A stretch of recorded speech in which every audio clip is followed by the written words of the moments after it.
नमस्कार. एखादी अपेक्षा पूर्ण झाली नाही म्हणून दुःखी राहू नये. आपलीच अपेक्षा चुकीची होती असं समजून अपेक्षा ठेवणं सोडून द्यावं. परिस्थिती स्वतःलाच बदलावी लागते. कारण मनासारखे दिवस पाहण्यासाठी मनाविरुद्ध घडणारे दिवस सोसावे लागतात. यश ही तुमची सावली आहे. तिला पकडायचा प्रयत्न करू नका. तुमचा मार्ग चालत राहा. ती आपोआप तुमच्या मागे येईल. लक्षात ठेवा, सावली तेव्हाच तुमच्या मागे येईल जेव्हा तुम्ही प्रकाशाच्या दिशेने चालत राहाल. बी फोडले तर हाती काहीच लागत नाही, पण तेच बी जर जमिनीत पुरले किंवा पेरले तर त्यातून हजारो नवीन बियांचे दाणे तयार होतात. आपल्या विचारांचेही तसेच आहे. आपण आपल्याजवळ असलेले चांगले विचार एखाद्याच्या मनात रुजविण्यात यशस्वी झालो तर चांगला विचार करणारी हजारो माणसं निर्माण होतात. लहान विचार संशयाला जन्म देतात आणि मोठे विचार समाधानाला. जर तुम्ही ऐकायला शिकलात तर तुम्ही सहन करायला शिकाल, आणि जर तुम्ही सहन करायला शिकलात तर तुम्ही जगायला शिकाल.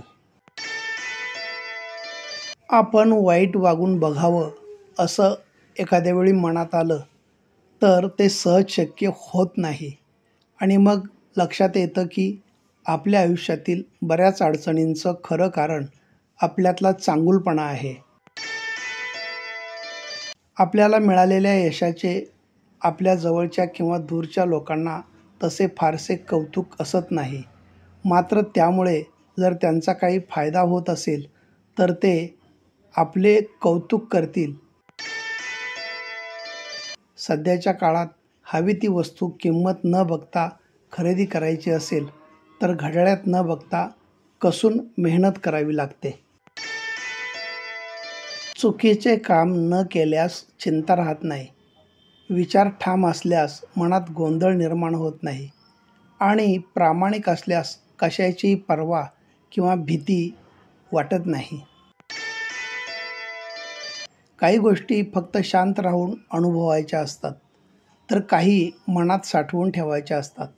प्रत्येक गोष्टीचा बाजार मांडत गेलो तर भावनांचा आदर राहत नाही. चूक त्यांच्या हातूनच होते जे जबाबदारी घेऊन काम करतात. बिनकामाच्या लोकांचे जीवन तर दुसऱ्यांच्या चुका काढण्यातच संपून जाते. अडचणीच्या वेळी सगळ्यात मोठा आधार म्हणजे स्वतःवरचा विश्वास. जो मंद हास्य करत आपल्या कानात प्रेमाने सांगत असतो, सगळं व्यवस्थित होईल. चुकीच्या निर्णयाविरोधात जाहीर बंड करण्याची धमक ज्यांच्यात असते त्यांच्यात स्वतःचं अस्तित्व निर्माण करण्याची देखील धमक असते. ध्येय प्राप्तीसाठी प्रयत्न सोडणारे जिंकत नाहीत, आणि जिंकणारे प्रयत्नांची पराकाष्ठा सोडत नाहीत. धन्यवाद.